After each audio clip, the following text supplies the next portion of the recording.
បាទស្វាគមន៍អ្នកក៏និយមគ្រប់ក្នុងគ្រប់បរិបទទាំងអស់គ្នាសាជាថ្មីម្ដងទៀតមកកាន់វីដេអូសម្រាយរឿងបល្ល័ង្កត្រាអធិរាជភាគទី87ដែលជាពីបន្តរបស់យើងសាច់រឿងបង្ហាញឲ្យឃើញគណៈពេលដែលហៅឈិនប្រើប្រាស់នៅល្បឿនរលឿនរបស់គាត់សម្រុកចូលទៅតែជាលទ្ធផលបិសាចដល់សង្ហាម្នាក់នឹងប្រើតែម្រាមពីរក៏អាចចាប់ដាវជាប់ទៅហើយក៏ដូចជាសម័យនឹកឃើញមុនពេលដែលគេមកដល់បានតែចាក់ស្រាថ្វាយអាទិទេពព្រះច័ន្ទដែលជាឪពុករបស់យូអឺក្រៀបសូរ៉ារួចហើយក៏បានឲ្យគេនិយាយបន្តកូនចៅម្នាក់ក៏បានរាយការណ៍ប្រាប់ថាពពួកមនុស្សក៏ហាក់បីដូចជាបានដឹងថាពពួកបិសាចពួកយើងមានផែនការធ្វើការវាយប្រហារទៅកាន់មន្ទីរសិនណាអាទិទេពបិសាចទាំង7បច្ចុប្បន្នក៏កំពុងតែជាប់ឃុំនៅក្នុងក្បួនកូនសោមេឃាសិនណានដែរជាលទ្ធផលសមរភូមិទាំងមូលក៏មិនបានដើរទៅតាមគម្រោងដែលបានក្រុងទុកនោះទេអាទិទេពបិសាចព្រះច័ន្ទលេងចាំងក៏បានឲ្យគេចាក់ចេញទៅវិញព្រមទាំងនិយាយថាគឺពិតជាដូចអ្វីដែលឯងបាននិយាយមែនវាគឺពិតជាក្លិនផ្លែឈើបៃតងដែលមកពីភាគខាងត្បូងបិសាចសង្ហាកម្រិត8ម្នាក់ហ្នឹងគឺមានឈ្មោះថាស៊ឺតាលីអាទិទេពព្រះច័ន្ទរំលឹកទៀតថាតាមអ្វីដែលយើងចាំសមត្ថភាពរបស់ឯងគឺខ្លាំងជាងអាទិទេពបិសាចកម្រិតទាបទាំងនោះទៅទៀតតែឥឡូវនេះឯងគឺត្រឹមតែជាអ្នកបិទស្រាគឺពិតជាខ្ជិះខ្ជាយនៅសក្តានុពលពេកតែឯងធ្លាប់មានអារម្មណ៍ថាអយុត្តិធម៌ដែរទេស៊ឺតាលីបើទោះបីជាគេគិតមែនតែនៅតែឆ្លើយថាអាចបំរើទៅកាន់លោកម្ចាស់គឺជាកិត្តិយសដ៏ដងអដងអាទិទេពព្រះច័ន្ទក៏ប្រាប់ទៀតថាក្រុមបិសាចព្រះច័ន្ទរបស់ពួកយើងគឺតែងតែជៀសវាងអំពីសង្គ្រាមរវាងពិភពទាំងពីរក៏ប៉ុន្តែលើកនេះគឺចាំបាច់ប្រឹងប្រែងអស់ពីសមត្ថភាពរួចក៏បញ្ជាស៊ឺតាលីនេះឲ្យមកកាន់មន្ទីរសិនណានជាហេតុបានទៅជួបជាមួយនឹងហៅឈិនបច្ចុប្បន្នព្រមទាំងបញ្ជាឲ្យសម្លាប់មនុស្សដែលនៅសេសសល់ដណ្ដើមយកនៅមន្ទីរសិនណានលើកនេះគេប្រហែលជាអាចបាត់បង់នៅអាទិទេពបិសាចពី3មែនក៏ប៉ុន្តែបើសិនជាស៊ឺតាលីធ្វើការបានល្អគឺច្បាស់ជាអាចចូលចំណុះតំណែងក្រុមអាទិទេពបិសាចមិនខានដូច្នេះហើយគេក៏បានញញឹមយ៉ាងជឿជាក់កាន់មកដល់បច្ចុប្បន្នស៊ឺតាលីប្រើតែមេរៀនពីរតែប៉ុណ្ណោះក៏បានក្រវ៉ាត់ឡងហៅឈិនឲ្យខ្ទាតចេញទៅមកខាងក្លេទៅកាន់ក្រុមរបស់គាត់ឃើញថាម្នាក់ហាក់បីដូចជាមាននៅក្តីឈឺចាប់ខ្លាំងមែនទែនបើទោះបីជាពួកគេមិនដឹងខ្លួនក៏ដោយស៊ឺតាលីប្រាប់ទៅកាន់ហៅឈិនថាកុំបារម្ភអីពួកគេកំពុងតែលេងនៅក្នុងសបិនអាក្រក់នៃដែនសមាសម័យយើងបានបង្កើតឡើងរួចហើយប្រើប្រាស់នៅធម្មពលរបស់គេទៅចាត់ការឆៃអឺវិញម្ដងជាលទ្ធផលយើងក៏បានឃើញឆៃអឺកំពុងតែប្រឈមមុខជាមួយនឹងបិសាចនៅថ្ងៃនោះซึ่งមិនឈានជាមួយនឹងយានក៏ដូចគ្នាដែរម្នាក់នៅក្នុងសបិនអាក្រក់គឺត្រូវបានបិសាចធ្វើការវាយដំច្រំធាក់យ៉ាងដំណំឃើញគ្រប់គ្នាសុទ្ធតែមានរបួសបែបនេះឡងហៅឈិនក៏ដឹងហើយថាបើសិនជានៅតែបន្តបែបនេះទៀតមន្ទីរជាងណានទាំងមូលគឺច្បាស់ជាត្រូវដួលរលំមិនខានកាលបើដូច្នេះគាត់ក៏បានបញ្ចេញនៅដាវមួយទៀតសម្រុកចូលស៊ឺតាលីទប់ទល់បណ្ដាក៏បែរជានិយាយអំពីគុណភាពស្រាដ៏ល្អគឺត្រូវតែបិទវាឲ្យយឺតអ្នកទាំងពីរធ្វើការប្រយុទ្ធគ្នាទៅដល់ខាងលើហើយគេក៏នៅតែនិយាយថាចូលមកយើងគឺនឹងលេងជាមួយឯងទប់ទល់ចោះឡើងហើយឈិនក៏នៅតែត្រូវខ្ទាតព្រមទាំងគិតក្នុងចិត្តថាគឺត្រូវតែបង្ខំគេឲ្យបោះបង់នៅដែនសមាសម័យនឹងជាមុនសិនរួចក៏ចាប់ផ្ដើមបញ្ចេញនៅរន្ទះដើរនេះភ្លាមពន្លឺរបស់គាត់ឃើញដូច្នេះហើយស៊ឺតាលីក៏បានប្រើប្រាស់នៅអាវុធរបស់គេដូចគ្នាដែលវាប្រៀបបានដូចជារង្វង់នៃព្រះច័ន្ទធ្វើការទប់ទល់ជាលទ្ធផលឡងហៅឈិនក៏ត្រូវខ្ទាតធ្លាក់ចុះទៅខាងក្រោមវិញហើយហៅឈិនពេលនេះក៏អាចដឹងបានថាយុទ្ធសាស្ត្រអបិនេះគឺខ្លាំងជាងកម្រិតអាទិទេពបិសាចទៅទៀតតែមិនថាយ៉ាងណាគាត់ក៏ចាប់ផ្ដើមប្រើប្រាស់នៅស្នៀតដាវពន្លឺផ្ការរំយល់ភ្លៀងមេឃាធ្វើការចាត់ការទៅម្ដងទៀតសាជាថ្មីស៊ឺតាលីឃើញចឹងហើយក៏បានសន្យាថាយើងគឺនឹងមិនសម្លាប់ឯងនោះទេលុះត្រាតែបានសាកល្បងនៅយុទ្ធសាស្ត្រសម្ងាត់របស់ឯងអស់ហៅឈិនក៏ជូនតាមសំណុំពរហោះឡើងទៅខាងលើប្រើប្រាស់នៅរន្ទះដាវនេះក្រីកបំផ្លាញតែស្នៀតកំពូលរបស់ហៅឈិនគឺមិនអាចធ្វើឲ្យស៊ឺតាលីនេះមានរបួសអ្វីបាននោះទេប្រើប្រាស់នៅកម្លាំងធម្មតាទប់ទល់ថែមទាំងបោះដៃថាឲ្យចូលមកវិញទៀតផងពេលនេះគេក៏ចាប់ផ្ដើមប្រើប្រាស់ធម្មពលគ្រប់គ្រងហៅឈិនក៏ដូចជាដល់ពេលដែលត្រូវដកនៅរបស់កខ្វក់ចេញព្រោះថាវាអាចប៉ះពាល់ទៅដល់គុណភាពនៃក្លិនស្រាហើយដូច្នេះគឺត្រូវតែកម្ចាត់គេចោលជាមុនសិនហើយពេលនេះផងដែរគេក៏ហាក់បីដូចជាចាស់បំបែកហៅឈិនជាមួយនឹងសត្វទេពរបស់គាត់ដែលគឺជាហៅយូជាហេតុធ្វើឲ្យពួកគេទាំងពីរគឺស្រែកពុះពេញទៅដោយក្តីឈឺចាប់ជាលទ្ធផលហៅយូក៏បានប្រែក្លាយទៅជាអាចមៈតូចវិញស្របពេលដែលហៅឈិនត្រឡប់មកកាន់សភាពធម្មតាក៏ដូចជាធ្លាក់ចុះមកក្នុងដែនសមាសម័យដែលគេបានបង្កើតឡើងទៀតផងក្នុងពេលនោះក៏ស្រាប់តែបានឃើញនៅបិសាចសម្រុកចូលមកស៊ឺតាលីបាននិយាយដូចដងថាល្អតាតែឯងដឹងទេយើងតាមពិតទៅគឺមិនចូលចិត្តในការប្រយុទ្ធគ្នានោះឡើយព្រោះគ្រប់ការប្រយុទ្ធគឺតែងតែមានឈាមដែលខ្ទាតខ្ចាត់ខ្ចាយវាគឺពិតជាមានក្លិនអាក្រក់ជាពិសេសគឺជាក្លិនរបស់មនុស្សតែម្ដងក៏ប៉ុន្តែឯងគឺខុសពីពួកគេហាត់រួចហើយប្រាប់ទៀតថាក្លិនដែលចេញពីខ្លួនរបស់ឯងគឺពិតជាល្អណាស់ភ្លាមនោះហៅឈិនក៏ស្រាប់តែធ្លាក់មកដល់នៅពេលដែលគាត់បានជួយឆៃអើជាលើកដំបូងទៀតហើយស៊ឺតាលីក៏បានរៀបរាប់ពីក្លិនរបស់ហៅឈិនដែលវាប្រៀបបានដូចជាផ្កានៅក្រោមកម្ដៅព្រះអាទិត្យដ៏ក្ដៅស្របពេលដែលបិសាចសម្រុកចូលមកទៀតហៅឈិនរបស់យើងក៏បានទប់ទល់ហើយជាលទ្ធផលក៏បានមកដល់ទីតាំងមួយទៀតដែលធ្លាប់ប្រយុទ្ធគ្នាជាមួយនឹងពពួកបិសាចវាយបន្តក៏ស្រាប់តែជួបជាមួយនឹងលោកគ្រូរបស់គាត់លោកគ្រូយេហោធម្មតាដូចមិនសូវខ្លាំងនោះទេក៏ប៉ុន្តែក្នុងដែនសមាសម័យនេះគឺពិតជាខ្លាំងមែនទែនទៀតទៅស៊ឺតាលីក៏បានបង្ហាញខ្លួននៅខាងក្រោយហៅឈិនកាប់ក៏ស្រាប់តែខ្លួនឯងធ្លាក់មកដល់ពិភពសមាសម័យមួយទៀតដែលមាននៅឆៃអឺរៀបនឹងទៅជួយតែក៏ត្រូវស៊ឺតាលីចាប់ជាប់ទៅហើយភ្លាមនោះផងដែរក៏ស្រាប់តែយ៉ាងវិនចាស់បានសម្រុកចូលមកម្ដងសរសើរថាឯងគឺពិតជារីកចម្រើនក៏ប៉ុន្តែនៅតែមិនទាន់គ្រប់គ្រាន់នោះទេស៊ឺតាលីក៏នៅតែប្រាប់ថាឲ្យហៅឈិនមានបទពិសោធន៍ជាច្រើនដើម្បីឲ្យរាងកាយក៏ដូចជាចិត្តរបស់គេឈានទៅដល់ចំណុចមួយដែលគួរទាក់ទាញហៅឈិនធ្លាក់ចុះធ្លាក់ឡើងក៏បានធ្លាក់មកដល់ការដែលគាត់ប្រយុទ្ធគ្នាជាមួយនឹងអាទិទេពបិសាចស៊ឺតាលីនិយាយទៀតថាដរាបណាហៅឈិនធ្លាក់ចូលកាន់ទឹកជ្រៅពេលនេះផងដែរគេក៏បានប្រើប្រាស់នៅដៃទាំងគូចង់សង្គ្រប់ប្រាប់ថាឲ្យយើងមើលទៅមើលតែភ្លាមក៏ស្រាប់តែអ្វីដែលគេមើលឃើញនោះគឺជាហៅយូដែលសមាសភាពពិតគឺជា Astin Graphene ជាលទ្ធផលស៊ឺតាលីនេះគឺពិតជាភ្ញាក់ផ្អើលខ្លាំងមែនទែនខ្ទាតចេញទៅក៏ប៊ីត្រូវមួយញញួររបស់ស៊ឺម៉ាឈៀនវាងយាន ក៏បានសម្រុកចូលមកហើយហាន់យូក៏ដូចគ្នាកាប់ដូច្នេះបិសាចក៏ពិតជាងើយឆ្ងល់មែនតើថាហេតុអ្វីបានជាពួកគេអាចចូលមកក្នុងវិញ្ញាណរបស់ឯងបានចឹងលេនស៊ីនរបស់យើងលើកនេះក៏ចាប់ផ្ដើមប្រើប្រាស់នូវវេទមន្តរបស់គាត់ធ្វើការដេញវាយប្រហារជាពិសេសនោះគឺជាស្នៀតដៃរបស់ឆាយ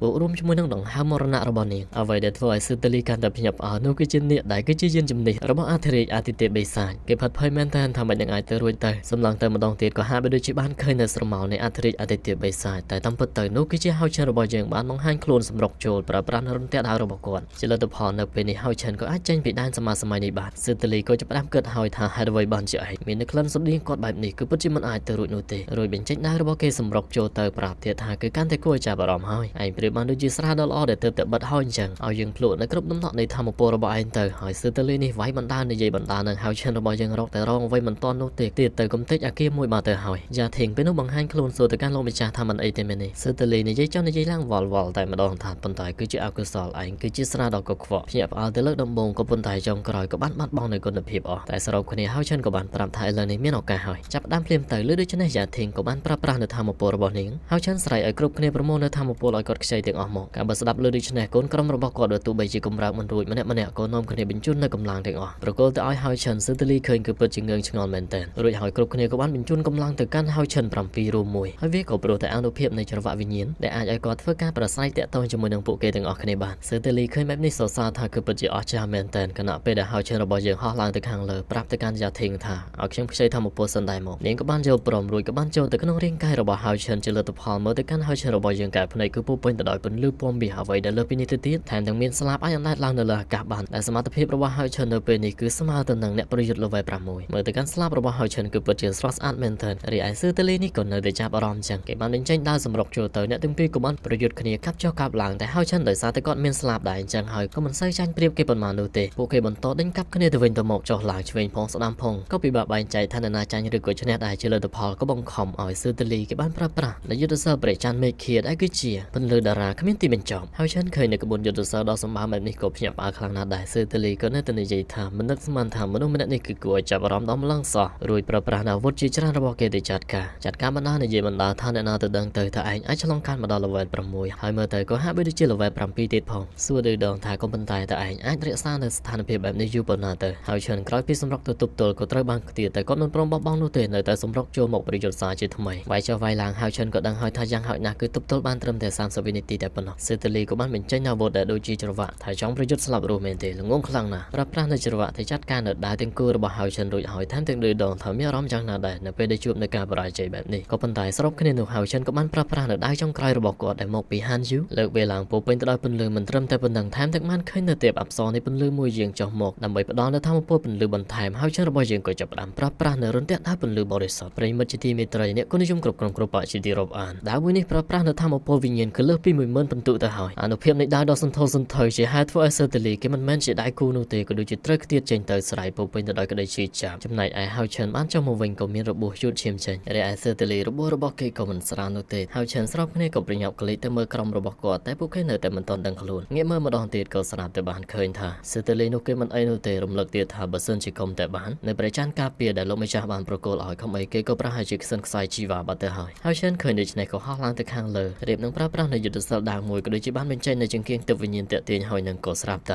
ស៊ឺតលីធ្វើការវាប្រហារកាត់ទៅហើយព្រោះថាគេគឺមិនទុកឱកាសឲ្យហៅឈិនម្ដងទៀតនោះទេមុននេះបន្តិចគេមានអារម្មណ៍ដឹងនៅការស្លាប់ហើយស្របពេលដែលហៅឈិនទទួលរងនៅការវាប្រហារពីស៊ឺតលីក្រុមដទៃទៀតក៏ទទួលរងនៅការឈឺចាប់ដូចគ្នាដែរគេក៏នៅតែដេញវាប្រហារចុះឡើងរហូតដល់ហៅឈិនធ្លាក់ចុះមកខាងក្រោមវិញស៊ឺតលីប្រើប្រាស់នៅយុទ្ធសាស្ត្រដ៏សម្បើមបញ្ចេញជាដាវប្រាប់ទៅកាន់ហៅឈិនថាឯងអាចដេកជារៀងរហូតបានហើយរួចក៏បានបញ្ចេញនៅពលឹងកំណាចដ៏ធំរបស់គេប្រើប្រាស់នៅពន្លឺព្រះច័ន្ទរសាត់យុទ្ធសាស្ត្រមួយនេះផងដែរវាគឺពិតជាធំសម្បើមខ្លាំងណាស់ហៅឈិនគ្រាន់តែឃើញក៏ដឹងថាគឺច្បាស់ជាហានិភ័យក៏បើដូច្នេះគាត់បានត្រឹមតែនិយាយពាក្យថាសុំទោសឆៃ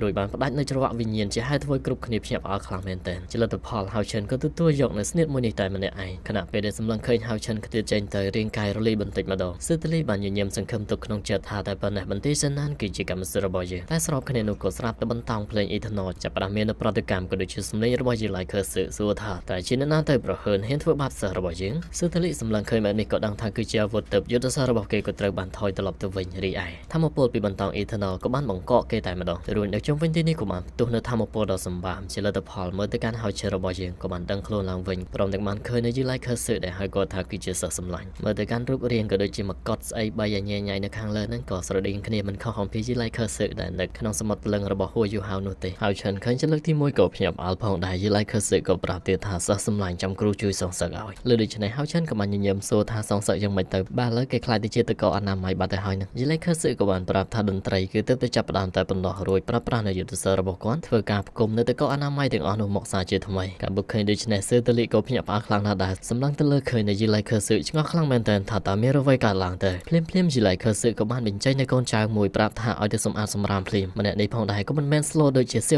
វលេខ1នោះទេសឺតលីដឹងថាមិនស្រួលក៏ចង់រត់គេចក៏ប៉ុន្តែសៀវនេះមើលទៅកាន់កែវភ្នែកដ៏កំណាចអមទៅដោយញញួរហៅធាននៅក្នុងដៃវាយយកប្រាប់ទៀតថាឯងគឺត្រូវទៅទ្រាំបានឲ្យយូរជាងនេះបន្តិចរួចសម្រុកចូលទៅបន្តដំចុះដំឡើងឆ្វេងផងស្ដាំផងលេចកើតជើងត្បូងក៏ដូចជាខ្វាយរួចហើយថែមមួយទៀតចំចង្ការបន្តដេញតាមវាប្រហារឲ្យធ្លុះធ្លាយពីពេញនឹងដូចជាអ្វីដែលគេធ្វើទៅលើហៅឈិនមុននេះបន្តិចអញ្ចឹងប៉ុណ្ណឹងហើយមិនទាន់អស់ចិត្តនោះទេមួយញញួរចុងក្រោយក៏បានធ្លាយផុតចេញពីភពផែនដីធ្លាក់ទៅកាន់ភពមួយទៀតសៀវកំណាចនេះក៏ចាប់ផ្ដើមហោះឡើងទៅខាងលើរួចថែមជន់មួយញញួរទៀតជាហេតុធ្វើសឺតលីស្រ័យពោពេញទៅដោយក្តីឈឺចាប់ភពមួយនោះក៏ត្រូវបានបំផ្លាញឃើញបែបនេះហើយហៅឈិនគឺពិតជាភ្ញាក់ផ្អើលខ្លាំងមែនទែនយីឡៃខឺសឹកក៏បានងាកមកនិយាយជាមួយនឹងហៅឈិនវិញម្ដងថាសោះសម្លាញ់ចិត្តគ្រូក៏បានទុកដាននៃគំនិតនៅក្នុងបទភ្លេងអ៊ីតាណូនេះក៏ព្រោះតែបារម្ភពីសុវត្ថិភាពរបស់ហៅឈិនហើយឥឡូវនេះលោកគ្រូក៏នឹងធ្វើការលងលក់រយៈពេលដ៏យូរឲ្យហៅឈិនប្រញាប់ឡើងឲ្យដល់នៅកំពូលប្រាសាទដើម្បីដាស់គាត់រួចហើយថាមពលដែលនៅសេសសល់ក៏បានចូលទៅក្នុងខ្លួនរបស់ហៅឈិនជាលទ្ធផលហៅឈិនរបស់យើងក៏បានក្លាយទៅជាអ្នកប្រយុទ្ធ level 6ដែលពិតប្រាកដអណ្ដែតឡើងទៅ